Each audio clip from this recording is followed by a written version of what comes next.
ಗುತ್ತಿಗೆದಾರರ ಪರದಾಟ ಇದೆಯಲ್ಲ, ಅವ್ರ ಹತ್ರ ನಾವು ಕೇಳಿದ್ರೆ ಎಲ್ಲ ಸರ್ಕಾರದಲ್ಲೂ ಕೂಡ ಭ್ರಷ್ಟಾಚಾರ ಲಂಚ ಅನ್ನೋದು ಇದ್ದೇ ಇತ್ತು, ಸರ್ವೇ ಸಾಮಾನ್ಯ ಅನ್ನೋ ಮಾತನ್ನು ಹೇಳ್ತಾರೆ. ಆದರೆ ಕಾಂಗ್ರೆಸ್ ಸರ್ಕಾರದ ಮೇಲೆ ಇದ್ದ ಭರವಸೆ ಏನಂದರೆ ಬಿಜೆಪಿಯ ವಿರುದ್ಧ 40% ಕಮಿಷನ್ ಅನ್ನೋ ಆರೋಪವನ್ನು ಮಾಡ್ತಾ ಇದ್ದ ಪಕ್ಷ ಅಟ್ಲೀಸ್ಟ್ ಇದನ್ನು ಕಂಪ್ಲೀಟಾಗಿ ನಿರ್ನಾಮ ಮಾಡಲಿಕ್ಕೆ ಸಾಧ್ಯವಾಗದೆ ಹೋದರೂ ಕೂಡ ಪ್ರಮಾಣವನ್ನು ಕಡಿಮೆ ಮಾಡಬಹುದೇನೋ, ಗುತ್ತಿಗೆದಾರರು ಕೊಡ್ತಾ ಇರುವ ಲಂಚದ ಪ್ರಮಾಣ ಕಡಿಮೆ ಆಗಬಹುದೇನೋ ಅನ್ನೋ ಒಂದು ಸಣ್ಣ ನಿರೀಕ್ಷೆ. ಆದರೆ ಗುತ್ತಿಗೆದಾರರು ಹೇಳ್ತಿರೋ ಪ್ರಕಾರ ಈಗ ಪರಿಸ್ಥಿತಿ ಮತ್ತಷ್ಟು ಬಿಗಡಾಯಿಸ್ತಿದೆ ಅಂತ ಹೇಳಿ. ಒಂದು ಚಿಕ್ಕ ರಸ್ತೆ ಕಾಮಗಾರಿ ಅಂತ ಅಂದ್ಕೊಳ್ಳೋಣ, ಕೈಯಿಂದ ಕಾಸು ಹಾಕಿ ಕಾಮಗಾರಿಯನ್ನು ಮುಗಿಸಿರ್ತಾನೆ ಗುತ್ತಿಗೆದಾರ. ಅದರ ಬಿಲ್ಲನ್ನು ಸರ್ಕಾರಕ್ಕೆ ಪ್ರೊಡ್ಯೂಸ್ ಮಾಡಿ ಆ ಬಿಲ್ಲನ್ನು ಪಾವತಿ ಮಾಡಿಸ್ಕೊಳ್ಳೋ ಹೊಣೆಗಾರಿಕೆ ಆತನದು. ಆದರೆ ಕಾಂಗ್ರೆಸ್ ಸರ್ಕಾರದಲ್ಲಿ ಬಿಲ್ ಪಾವತಿಗೆ ನೇರವಾಗಿ ಅಧಿಕಾರಿಗಳ ಕೈಯಲ್ಲಿ ಆಗ್ತಾ ಇಲ್ಲ, ಬದಲಾಗಿ ಸಚಿವರು ಶಾಸಕರನ್ನು ಭೇಟಿ ಮಾಡೋದು ಅನಿವಾರ್ಯ ಆಗಿದೆ.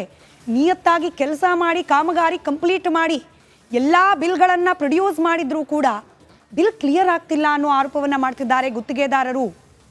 ಸಚಿವರು ಶಾಸಕರು ಅನುಮತಿ ಕೊಟ್ಟರೆ ಮಾತ್ರ ಬಿಲ್ ಕ್ಲಿಯರೆನ್ಸ್ ಅಂತೆ. ಯಾವ ಗುತ್ತಿಗೆದಾರನ ಪರವಾಗಿ ಶಾಸಕರು ಸಚಿವರು ಕ್ಲಿಯರೆನ್ಸ್ ಕೊಡೋದಿಲ್ವೋ ಅವರ ಬಿಲ್ ಕ್ಲಿಯರ್ ಆಗೋದೇ ಇಲ್ಲ ಅನ್ನೋದು. ಕೆಲವರದ್ದು 6 ತಿಂಗಳಾದರೂ ಕೂಡ ಗುತ್ತಿಗೆದಾರರಿಗೆ ಬಿಲ್ ಬಾಕಿ ಪಾವತಿ ಆಗೇ ಇಲ್ಲ ಅನ್ನೋ ಅಸಮಾಧಾನವನ್ನು ಹೊರಹಾಕ್ತಿದ್ದಾರೆ. ಪದ್ಧತಿಯ ಪ್ರಕಾರ ಹೇಳೋದಾದರೆ ಸೀನಿಯಾರಿಟಿ ಅಂದರೆ ಜ್ಯೇಷ್ಠತೆಯ ಆಧಾರದ ಮೇಲೆ ಬಿಲ್ ಕ್ಲಿಯರ್ ಮಾಡಬೇಕು. ಆದರೆ ಸಚಿವರ ಸೂಚನೆ ಮೇರೆಗೆ ಪಾವತಿ ಆಗ್ತಿದೆಯಂತೆ. ಸಚಿವರು ಕೊಟ್ಟ ಲಿಸ್ಟ್ ಪ್ರತ್ಯೇಕ, ಸೀನಿಯಾರಿಟಿ ಲಿಸ್ಟು ರೂಲ್ಸು. ಆದರೆ ಸಚಿವರು ಕೊಟ್ಟ ರೂಲ್ಸ್, ಸಚಿವರು ಕೊಟ್ಟ ಲಿಸ್ಟ್ನಂತೆ ಗುತ್ತಿಗೆದಾರರಿಗೆ ಬಿಲ್ ಕ್ಲಿಯರ್ ಆಗ್ತಾ ಇದೆ ಅಂತ ಹೇಳಿ ಆರೋಪ ಮಾಡ್ತಿದ್ದಾರೆ. 7 ಮಂದಿ ಸಚಿವರು, ಸಚಿವ ಪ್ರಿಯಾಂಕ್ ಖರ್ಗೆ, ಡಿ.ಕೆ. ಶಿವಕುಮಾರ್, ಜಮೀರ್ ಅಹಮದ್ ಖಾನ್, ಇವರ ಜೊತೆಯಲ್ಲಿ NS ಬೋಸರಾಜು, ದಿನೇಶ್ ಗುಂಡೂರಾವ್, ರಹೀಂ ಖಾನ್, H.C. ಮಾದೇವಪ್ಪ, ಈ 7 ಜನರಿಗೂ ಪತ್ರ ಬರೆದಿದ್ದಾರೆ. ನೋಡಿ ಸ್ವಾಮಿ, ನಿಮ್ಮ ಇಲಾಖೆಯ ಅಧೀನದಲ್ಲಿರುವ ಅಧಿಕಾರಿಗಳು ನಿಮ್ಮ ಹೆಸರು ಹೇಳ್ತಿದ್ದಾರೆ. ನಿಮ್ಮ ಅನುಮತಿ ಇದ್ದರೆ ಮಾತ್ರ ಬಿಲ್ ಕ್ಲಿಯರ್ ಆಗತ್ತೆ, ಇಲ್ಲದೆ ಹೋದರೆ ಇಲ್ಲ ಅಂತ ಹೇಳಿ. ಇಲ್ಲಿ ಏನಾಗ್ತಾ ಇದೆ ಅನ್ನೋದನ್ನು ಗಮನ ಕೊಟ್ಟು ಸರಿ ಮಾಡಿ, ಇಲ್ಲದೆ ಹೋದರೆ ಪ್ರತಿಭಟನೆ ಅನಿವಾರ್ಯ ಅಂತ ಹೇಳಿ ಗುತ್ತಿಗೆದಾರರು ಪತ್ರ ಬರೆದಿದ್ದಾರೆ. ಸರ್ಕಾರ ಇದನ್ನು ಎಷ್ಟು ಗಂಭೀರವಾಗಿ ಪರಿಗಣಿಸುತ್ತೆ ಅನ್ನೋದನ್ನು ಕಾದು ನೋಡಬೇಕಾಗಿದೆ.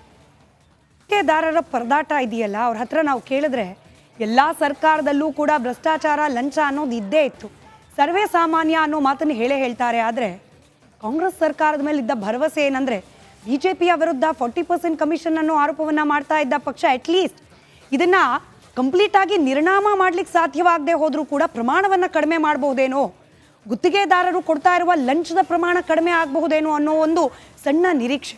ಆದರೆ ಗುತ್ತಿಗೆದಾರರು ಹೇಳ್ತಿರೋ ಪ್ರಕಾರ ಈಗ ಪರಿಸ್ಥಿತಿ ಮತ್ತಷ್ಟು ಬಿಗಡಾಯಿಸ್ತಿದೆ ಅಂತ ಹೇಳಿ. ಒಂದು ಚಿಕ್ಕ ರಸ್ತೆ ಕಾಮಗಾರಿ ಅಂತ ಅಂದ್ಕೊಳ್ಳೋಣ, ಕೈಯಿಂದ ಕಾಸು ಹಾಕಿ ಕಾಮಗಾರಿಯನ್ನು ಮುಗಿಸಿರ್ತಾನೆ ಗುತ್ತಿಗೆದಾರ. ಅದರ ಬಿಲ್ಲನ್ನು ಸರ್ಕಾರಕ್ಕೆ ಪ್ರೊಡ್ಯೂಸ್ ಮಾಡಿ ಆ ಬಿಲ್ಲನ್ನು ಪಾವತಿ ಮಾಡಿಸ್ಕೊಳ್ಳೋ ಹೊಣೆಗಾರಿಕೆ ಆತನದು. ಆದರೆ ಕಾಂಗ್ರೆಸ್ ಸರ್ಕಾರದಲ್ಲಿ ಬಿಲ್ ಪಾವತಿಗೆ ನೇರವಾಗಿ ಅಧಿಕಾರಿಗಳ ಕೈಯಲ್ಲಿ ಆಗ್ತಾ ಇಲ್ಲ, ಬದಲಾಗಿ ಸಚಿವರು ಶಾಸಕರನ್ನು ಭೇಟಿ ಮಾಡೋದು ಅನಿವಾರ್ಯ ಆಗಿದೆ. ನಿಯತ್ತಾಗಿ ಕೆಲಸ ಮಾಡಿ ಕಾಮಗಾರಿ ಕಂಪ್ಲೀಟ್ ಮಾಡಿ ಎಲ್ಲ ಬಿಲ್ಗಳನ್ನು ಪ್ರೊಡ್ಯೂಸ್ ಮಾಡಿದ್ರೂ ಕೂಡ ಬಿಲ್ ಕ್ಲಿಯರ್ ಆಗ್ತಿಲ್ಲ ಅನ್ನೋ ಆರೋಪವನ್ನು ಮಾಡ್ತಿದ್ದಾರೆ ಗುತ್ತಿಗೆದಾರರು. ಸಚಿವರು ಶಾಸಕರು ಅನುಮತಿ ಕೊಟ್ಟರೆ ಮಾತ್ರ ಬಿಲ್ ಕ್ಲಿಯರೆನ್ಸ್ ಅಂತೆ. ಯಾವ ಗುತ್ತಿಗೆದಾರನ ಪರವಾಗಿ ಶಾಸಕರು ಸಚಿವರು ಕ್ಲಿಯರೆನ್ಸ್ ಕೊಡೋದಿಲ್ವೋ ಅವರ ಬಿಲ್ ಕ್ಲಿಯರ್ ಆಗೋದೇ ಇಲ್ಲ ಅನ್ನೋದು. ಕೆಲವರದ್ದು 6 ತಿಂಗಳಾದರೂ ಕೂಡ ಗುತ್ತಿಗೆದಾರರಿಗೆ ಬಿಲ್ ಬಾಕಿ ಪಾವತಿ ಆಗೇ ಇಲ್ಲ ಅನ್ನೋ ಅಸಮಾಧಾನವನ್ನು ಹೊರಹಾಕ್ತಿದ್ದಾರೆ. ಪದ್ಧತಿಯ ಪ್ರಕಾರ ಹೇಳೋದಾದರೆ ಸೀನಿಯಾರಿಟಿ ಅಂದರೆ ಜ್ಯೇಷ್ಠತೆಯ ಆಧಾರದ ಮೇಲೆ ಬಿಲ್ ಕ್ಲಿಯರ್ ಮಾಡಬೇಕು. ಆದರೆ ಸಚಿವರ ಸೂಚನೆ ಮೇರೆಗೆ ಪಾವತಿ ಆಗ್ತಿದೆಯಂತೆ. ಸಚಿವರು ಕೊಟ್ಟ ಲಿಸ್ಟ್ ಪ್ರತ್ಯೇಕ, ಸೀನಿಯಾರಿಟಿ ಲಿಸ್ಟು ರೂಲ್ಸು. ಆದರೆ ಸಚಿವರು ಕೊಟ್ಟ ರೂಲ್ಸ್, ಸಚಿವರು ಕೊಟ್ಟ ಲಿಸ್ಟ್ನಂತೆ ಗುತ್ತಿಗೆದಾರರಿಗೆ ಬಿಲ್ ಕ್ಲಿಯರ್ ಆಗ್ತಾ ಇದೆ ಅಂತ ಹೇಳಿ ಆರೋಪ ಮಾಡ್ತಿದ್ದಾರೆ. 7 ಮಂದಿ ಸಚಿವರು, ಸಚಿವ ಪ್ರಿಯಾಂಕ್ ಖರ್ಗೆ, ಡಿ.ಕೆ. ಶಿವಕುಮಾರ್, ಜಮೀರ್ ಅಹಮದ್ ಖಾನ್, ಇವರ ಜೊತೆಯಲ್ಲಿ NS ಬೋಸರಾಜು, ದಿನೇಶ್ ಗುಂಡೂರಾವ್, ರಹೀಂ ಖಾನ್, H.C. ಮಾದೇವಪ್ಪ, ಈ 7 ಜನರಿಗೂ ಪತ್ರ ಬರೆದಿದ್ದಾರೆ. ನೋಡಿ ಸ್ವಾಮಿ, ನಿಮ್ಮ ಇಲಾಖೆಯ ಅಧೀನದಲ್ಲಿರುವ ಅಧಿಕಾರಿಗಳು ನಿಮ್ಮ ಹೆಸರು ಹೇಳ್ತಿದ್ದಾರೆ. ನಿಮ್ಮ ಅನುಮತಿ ಇದ್ದರೆ ಮಾತ್ರ ಬಿಲ್ ಕ್ಲಿಯರ್ ಆಗತ್ತೆ, ಇಲ್ಲದೆ ಹೋದರೆ ಇಲ್ಲ ಅಂತ ಹೇಳಿ. ಇಲ್ಲಿ ಏನಾಗ್ತಾ ಇದೆ ಅನ್ನೋದನ್ನು ಗಮನ ಕೊಟ್ಟು ಸರಿ ಮಾಡಿ, ಇಲ್ಲದೆ ಹೋದರೆ ಪ್ರತಿಭಟನೆ ಅನಿವಾರ್ಯ ಅಂತ ಹೇಳಿ ಗುತ್ತಿಗೆದಾರರು ಪತ್ರ ಬರೆದಿದ್ದಾರೆ. ಸರ್ಕಾರ ಇದನ್ನು ಎಷ್ಟು ಗಂಭೀರವಾಗಿ ಪರಿಗಣಿಸುತ್ತೆ ಅನ್ನೋದನ್ನು ಕಾದು ನೋಡಬೇಕಾಗಿದೆ. ಗುತ್ತಿಗೆದಾರರ ಪರದಾಟ ಇದೆಯಲ್ಲ, ಅವ್ರ ಹತ್ರ ನಾವು ಕೇಳಿದ್ರೆ ಎಲ್ಲ ಸರ್ಕಾರದಲ್ಲೂ ಕೂಡ ಭ್ರಷ್ಟಾಚಾರ ಲಂಚ ಅನ್ನೋದು ಇದ್ದೇ ಇತ್ತು, ಸರ್ವೇ ಸಾಮಾನ್ಯ ಅನ್ನೋ ಮಾತನ್ನು ಹೇಳ್ತಾರೆ. ಆದರೆ ಕಾಂಗ್ರೆಸ್ ಸರ್ಕಾರದ ಮೇಲೆ ಇದ್ದ ಭರವಸೆ ಏನಂದರೆ BJPಯ ವಿರುದ್ಧ 40% ಕಮಿಷನ್ ಅನ್ನೋ ಆರೋಪವನ್ನು ಮಾಡ್ತಾ ಇದ್ದ ಪಕ್ಷ ಅಟ್ಲೀಸ್ಟ್ ಇದನ್ನು ಕಂಪ್ಲೀಟಾಗಿ ನಿರ್ನಾಮ ಮಾಡಲಿಕ್ಕೆ ಸಾಧ್ಯವಾಗದೆ ಹೋದರೂ ಕೂಡ ಪ್ರಮಾಣವನ್ನು ಕಡಿಮೆ ಮಾಡಬಹುದೇನೋ, ಗುತ್ತಿಗೆದಾರರು ಕೊಡ್ತಾ ಇರುವ ಲಂಚದ ಪ್ರಮಾಣ ಕಡಿಮೆ ಆಗಬಹುದೇನೋ ಅನ್ನೋ ಒಂದು ಸಣ್ಣ ನಿರೀಕ್ಷೆ. ಆದರೆ ಗುತ್ತಿಗೆದಾರರು ಹೇಳ್ತಿರೋ ಪ್ರಕಾರ ಈಗ ಪರಿಸ್ಥಿತಿ ಮತ್ತಷ್ಟು ಬಿಗಡಾಯಿಸ್ತಿದೆ ಅಂತ ಹೇಳಿ. ಒಂದು ಚಿಕ್ಕ ರಸ್ತೆ ಕಾಮಗಾರಿ ಅಂತ ಅಂದ್ಕೊಳ್ಳೋಣ, ಕೈಯಿಂದ ಕಾಸು ಹಾಕಿ ಕಾಮಗಾರಿಯನ್ನು ಮುಗಿಸಿರ್ತಾನೆ ಗುತ್ತಿಗೆದಾರ. ಅದರ ಬಿಲ್ಲನ್ನು ಸರ್ಕಾರಕ್ಕೆ ಪ್ರೊಡ್ಯೂಸ್ ಮಾಡಿ ಆ ಬಿಲ್ಲನ್ನು ಪಾವತಿ ಮಾಡಿಸ್ಕೊಳ್ಳೋ ಹೊಣೆಗಾರಿಕೆ ಆತನದು. ಆದರೆ ಕಾಂಗ್ರೆಸ್ ಸರ್ಕಾರದಲ್ಲಿ ಬಿಲ್ ಪಾವತಿಗೆ ನೇರವಾಗಿ ಅಧಿಕಾರಿಗಳ ಕೈಯಲ್ಲಿ ಆಗ್ತಾ ಇಲ್ಲ, ಬದಲಾಗಿ ಸಚಿವರು ಶಾಸಕರನ್ನ ಭೇಟಿ ಮಾಡೋದು ಅನಿವಾರ್ಯ ಆಗಿದೆ. ನಿಯತ್ತಾಗಿ ಕೆಲಸ ಮಾಡಿ ಕಾಮಗಾರಿ ಕಂಪ್ಲೀಟ್ ಮಾಡಿ ಎಲ್ಲ ಬಿಲ್ಗಳನ್ನು ಪ್ರೊಡ್ಯೂಸ್ ಮಾಡಿದ್ರೂ ಕೂಡ ಬಿಲ್ ಕ್ಲಿಯರ್ ಆಗ್ತಿಲ್ಲ ಅನ್ನೋ ಆರೋಪವನ್ನು ಮಾಡ್ತಿದ್ದಾರೆ ಗುತ್ತಿಗೆದಾರರು. ಸಚಿವರು ಶಾಸಕರು ಅನುಮತಿ ಕೊಟ್ಟರೆ ಮಾತ್ರ ಬಿಲ್ ಕ್ಲಿಯರೆನ್ಸ್ ಅಂತೆ. ಯಾವ ಗುತ್ತಿಗೆದಾರನ ಪರವಾಗಿ ಶಾಸಕರು ಸಚಿವರು ಕ್ಲಿಯರೆನ್ಸ್ ಕೊಡೋದಿಲ್ವೋ ಅವರ ಬಿಲ್ ಕ್ಲಿಯರ್ ಆಗೋದೇ ಇಲ್ಲ ಅನ್ನೋದು. ಕೆಲವರದ್ದು 6 ತಿಂಗಳಾದರೂ ಕೂಡ ಗುತ್ತಿಗೆದಾರರಿಗೆ ಬಿಲ್ ಬಾಕಿ ಪಾವತಿ ಆಗೇ ಇಲ್ಲ ಅನ್ನೋ ಅಸಮಾಧಾನವನ್ನು ಹೊರಹಾಕ್ತಿದ್ದಾರೆ. ಪದ್ಧತಿಯ ಪ್ರಕಾರ ಹೇಳೋದಾದರೆ ಸೀನಿಯಾರಿಟಿ ಅಂದರೆ ಜ್ಯೇಷ್ಠತೆಯ ಆಧಾರದ ಮೇಲೆ ಬಿಲ್ ಕ್ಲಿಯರ್ ಮಾಡಬೇಕು. ಆದರೆ ಸಚಿವರ ಸೂಚನೆ ಮೇರೆಗೆ ಪಾವತಿ ಆಗ್ತಿದೆಯಂತೆ. ಸಚಿವರು ಕೊಟ್ಟ ಲಿಸ್ಟ್ ಪ್ರತ್ಯೇಕ, ಸೀನಿಯಾರಿಟಿ ಲಿಸ್ಟು ರೂಲ್ಸು. ಆದರೆ ಸಚಿವರು ಕೊಟ್ಟ ರೂಲ್ಸ್, ಸಚಿವರು ಕೊಟ್ಟ ಲಿಸ್ಟ್ನಂತೆ ಗುತ್ತಿಗೆದಾರರಿಗೆ ಬಿಲ್ ಕ್ಲಿಯರ್ ಆಗ್ತಾ ಇದೆ ಅಂತ ಹೇಳಿ ಆರೋಪ ಮಾಡ್ತಿದ್ದಾರೆ.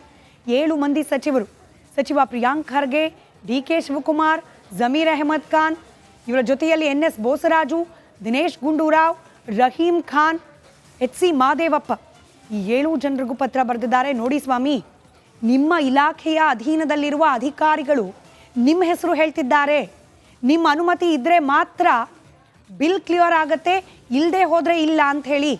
ಇಲ್ಲಿ ಏನಾಗ್ತಾ ಇದೆ ಅನ್ನೋದನ್ನು ಗಮನ ಕೊಟ್ಟು ಸರಿ ಮಾಡಿ, ಇಲ್ಲದೆ ಹೋದರೆ ಪ್ರತಿಭಟನೆ ಅನಿವಾರ್ಯ ಅಂತ ಹೇಳಿ ಗುತ್ತಿಗೆದಾರರು ಪತ್ರ ಬರೆದಿದ್ದಾರೆ. ಸರ್ಕಾರ ಇದನ್ನು ಎಷ್ಟು ಗಂಭೀರವಾಗಿ ಪರಿಗಣಿಸುತ್ತೆ ಅನ್ನೋದನ್ನು ಕಾದು ನೋಡಬೇಕಾಗಿದೆ. ಗುತ್ತಿಗೆದಾರರ ಪರದಾಟ ಇದೆಯಲ್ಲ, ಅವ್ರ ಹತ್ರ ನಾವು ಕೇಳಿದ್ರೆ ಎಲ್ಲ ಸರ್ಕಾರದಲ್ಲೂ ಕೂಡ ಭ್ರಷ್ಟಾಚಾರ ಲಂಚ ಅನ್ನೋದು ಇದ್ದೇ ಇತ್ತು, ಸರ್ವೇ ಸಾಮಾನ್ಯ ಅನ್ನೋ ಮಾತನ್ನು ಹೇಳ್ತಾರೆ. ಆದರೆ ಕಾಂಗ್ರೆಸ್ ಸರ್ಕಾರದ ಮೇಲೆ ಇದ್ದ ಭರವಸೆ ಏನಂದರೆ BJPಯ ವಿರುದ್ಧ 40% ಕಮಿಷನ್ ಅನ್ನೋ ಆರೋಪವನ್ನು ಮಾಡ್ತಾ ಇದ್ದ ಪಕ್ಷ ಅಟ್ಲೀಸ್ಟ್ ಇದನ್ನು ಕಂಪ್ಲೀಟಾಗಿ ನಿರ್ನಾಮ ಮಾಡಲಿಕ್ಕೆ ಸಾಧ್ಯವಾಗದೆ ಹೋದರೂ ಕೂಡ ಪ್ರಮಾಣವನ್ನು ಕಡಿಮೆ ಮಾಡಬಹುದೇನೋ, ಗುತ್ತಿಗೆದಾರರು ಕೊಡ್ತಾ ಇರುವ ಲಂಚದ ಪ್ರಮಾಣ ಕಡಿಮೆ ಆಗಬಹುದೇನೋ ಅನ್ನೋ ಒಂದು ಸಣ್ಣ ನಿರೀಕ್ಷೆ. ಆದರೆ ಗುತ್ತಿಗೆದಾರರು ಹೇಳ್ತಿರೋ ಪ್ರಕಾರ ಈಗ ಪರಿಸ್ಥಿತಿ ಮತ್ತಷ್ಟು ಬಿಗಡಾಯಿಸ್ತಿದೆ ಅಂತ ಹೇಳಿ. ಒಂದು ಚಿಕ್ಕ ರಸ್ತೆ ಕಾಮಗಾರಿ ಅಂತ ಅಂದ್ಕೊಳ್ಳೋಣ, ಕೈಯಿಂದ ಕಾಸು ಹಾಕಿ ಕಾಮಗಾರಿಯನ್ನು ಮುಗಿಸಿರ್ತಾನೆ ಗುತ್ತಿಗೆದಾರ.